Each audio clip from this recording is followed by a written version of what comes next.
How's it going, guys? Common Shooter. Today I'm going to be going through my bug out bag, the equipment that I'm going to be keeping in it, and some of the firearms. I'm not going to go in depth with everything, but that'll come later. First is the bag that everything's going to be stored in. It's a Navy issue backpack. It's got 3 different compartments. Inside each compartment, a few extra ones. In the back, it's got space for a camo bag in it, and it's got some nice straps right here, which fits a 10-22 and other rifles very nicely inside of it. Again, I'll be going through more in depth on this in a different video. Next off, we have our food supply. No, I'm not going to be keeping that 20-pound bag of rice in the backpack, but I do intend on splitting it up into a couple of different 1-pound to 2-pound packages that can be stored and kept with us. It's a really good gear piece to have. It costs about $10 for that 20-pound bag, and of course some beans, and I've also got bouillon cubes to add some flavor to it. And next up, we have a tent. Sleeps 3 people, 6 foot 8 inches by 7 foot 8 inches, and it is camouflaged, so that'll be good to hide away in. That won't be in the bag, but it'll be attached through the back of it. Next, as far as firearms go, for hunting, long range, getting animals, this is my Remington Model 7 bolt action, shoots a 300 Winchester short mag, fluted barrel. Then we have the AR-15 for more of a close quarters combat, 18-inch barrel. It's got a True Glow sight on it. You guys have seen this in all of my videos, or many of my videos. Next we have the 10-22. Can't go wrong with that. Easy to store the ammo, and it's cheap and should be readily available. Next is the Mossberg 12 gauge for getting animals at a farther range and personal defense at close quarters. And last but not least, it is a high point rifle, more or less for my wife. She'll be carrying this. Shoots a 40 Smith & Wesson. Which is good because it'll help me with a layered approach to the prepping. We will also be having a Glock 22 that shoots 40 Smith & Wesson as well. Next up, some of the basic gear that I'll be keeping. Very simple. 1, extra magazines for the 10-22.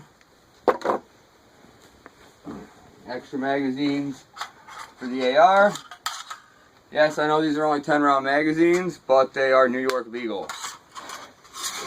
And then extra magazines, of course, for the high point. Looks just like a magazine for a handgun.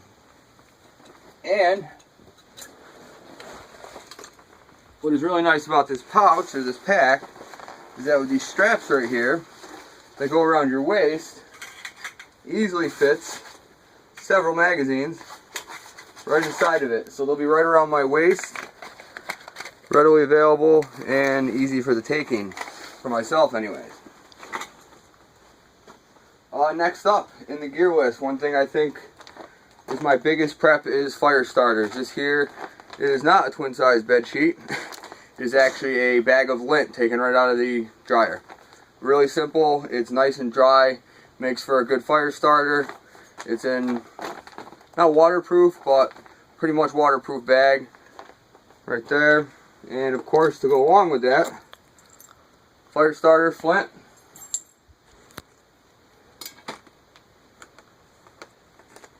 and a Zippo that went somewhere, as well as a thing of lighter fluid to go with the Zippo, and extra flints for the Zippo.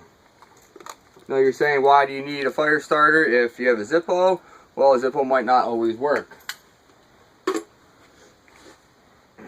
Next, one thing I think a lot of people neglect is antibiotics.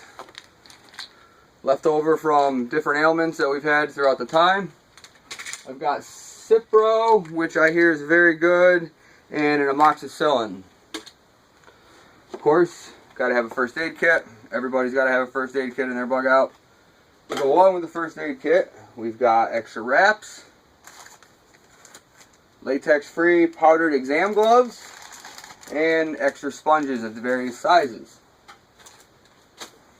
As well as with that, I know it seems weird, but I actually keep tampons. I don't know if it actually works, but it's just kind of a hypothesis of mine. If you suffer a gunshot wound, these are sterile, and you could pop it right in a gunshot wound and possibly prevent it from bleeding out more than it already is. Next, we have an emergency whistle, just in case, for various uses. Another prep, more preps that we have. 2 flashlights, extra. These are actually solar powered and battery operated, which works out really well, and it's pretty bright. It actually gets a lot more of a range on it than I thought it would. What the lumens are on it, I'm not exactly positive. Everybody needs to have Machete, which will also strap right to the front of me through that. It's a Camilla's Carnivore. You see it's got a nice gut hook blade right there. It's not sharp up here, but it is sharpened here all the way down, and a nice serrated blade. I've used this several times. I've actually hacked apart deer carcasses with it. Flew right through them, cut right through bone, absolutely no problem. So it's going to be a great machete for that, and it's not too big, it's not too small. That's one thing that I do really like about this. The handle is rubber, so non-slip if your hands get wet.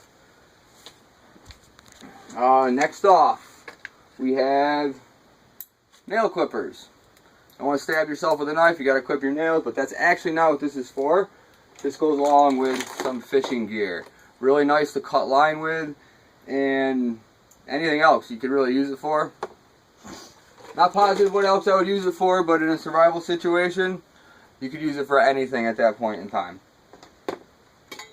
Next, we have this little handy dandy little tool here. This is a shovel, but it's also got several hooks right there.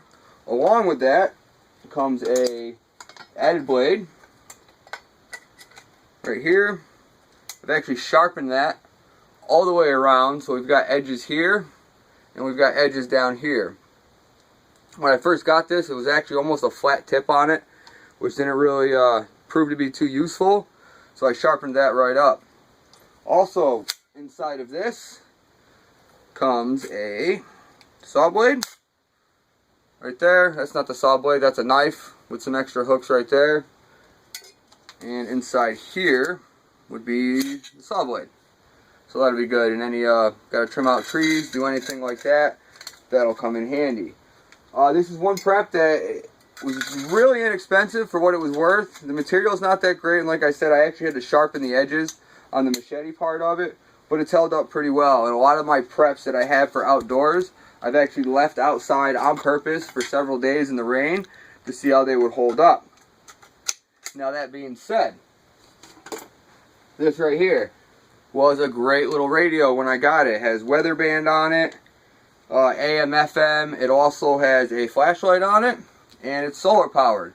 One day in the rain, shot. So it's not going to be that great in a long-term survival situation. If you got to go out in the woods and live for 30 days, this isn't going to last. It also has a crank, but again, didn't last, didn't make it, it died right out. But I am going to be purchasing something of the same caliber, same extent I should say, but a higher caliber. Next, an assortment of knives. This is mainly for skinning, things along that nature, anything you could use it for. Fixed blade, it's made by Sharp, works out fairly well, and a few other knives. This right here is a nice inexpensive little knife. I actually like to use this with my Firestarter because the attachment that they gave for it doesn't really work that well, so I'm not really worried if I have to mess this one all up. It's not really a big deal. And of course, there we go.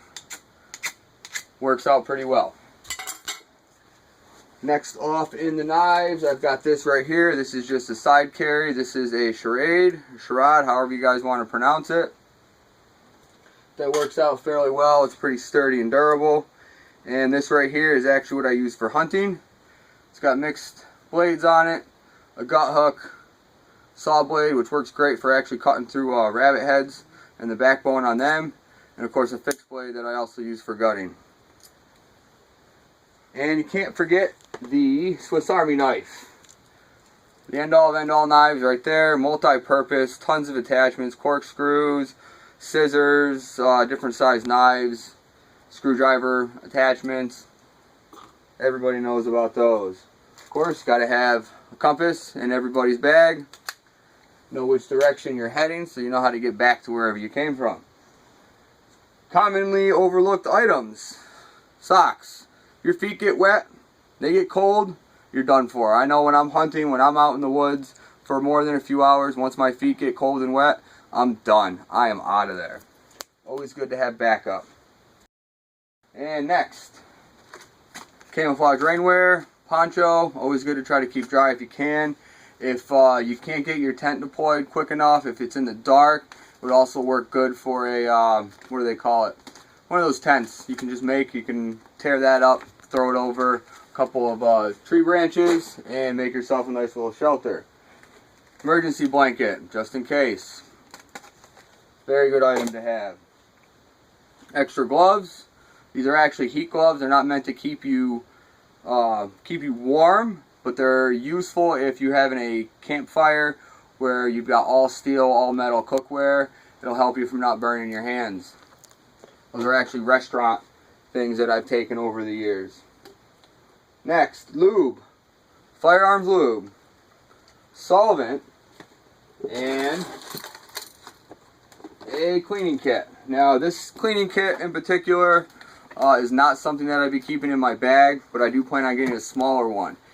Bottom line is, if you're out there, if your gun doesn't work, if it needs to be cleaned, if it needs to be maintained, and you don't have something that you can do that with, you are SOL. And people seem to not think that. They think the rifles are going to last forever. They're not. If you don't clean them, if you don't maintain them, they're not going to last that long. Especially in an AR platform and other things that need a good amount of lube every once in a while. It's not an AK. It needs to be worked on. So right here is automatic fishing reel. You can set that up on a tree, hang some bait on it, hang some worms, hang whatever you need to, and it actually sets the hook and helps retrieve it for you while you're away. Very useful. Toilet paper. Seems funny. I never see anybody that has it, but I bet you first time you ever wipe your butt with poison ivy, I bet you'll wish that you had some toilet paper. Bore snake. For various calibers of the rifles. This one is for the 223, that's for the 300 Winchester. This will fit through the 40 Smith & Wesson as well. Again, maintenance on your firearms. Predator call. Predator and squirrel call. Works good if you got to call squirrels in. It's something to help you out a little more. It doesn't add a lot of weight. Right here we have simple, these are just razor blades. Safety blades right here. You never know when you'll need them. More fishing tackle and an easy, you can throw that right in your pocket if you're going out. Use these right here. If you can see on the inside of that, it has a little razor blade. The idea that I came up with for these, for keeping them, is as far as MREs go, things like that. If you don't want to dull up your knife, because I know a lot of them have that foil cover on them, this you can put right on the bag, zip it right open. You won't lose any of your product. And last but not least is this little handsaw, taking down some bigger trees if you have to. It's not the highest quality of this type, but it'll do the trick. And if need be, I could have fixed this into a snare, which would work well also. As far as things that I plan on adding to it, the only couple of things that I'm thinking of picking up is actually actual snare and trap set, something that's going to be lightweight. If need be, I could always use fishing line for that as well. On top of that, I can't think of too many things that I've missed or left out. If you have any ideas, any suggestions of some stuff that I should pack up in here, more than welcome to that. Put a comment in, let me know what you think. Thank you for watching. I appreciate your time. This has been The Common Shooter.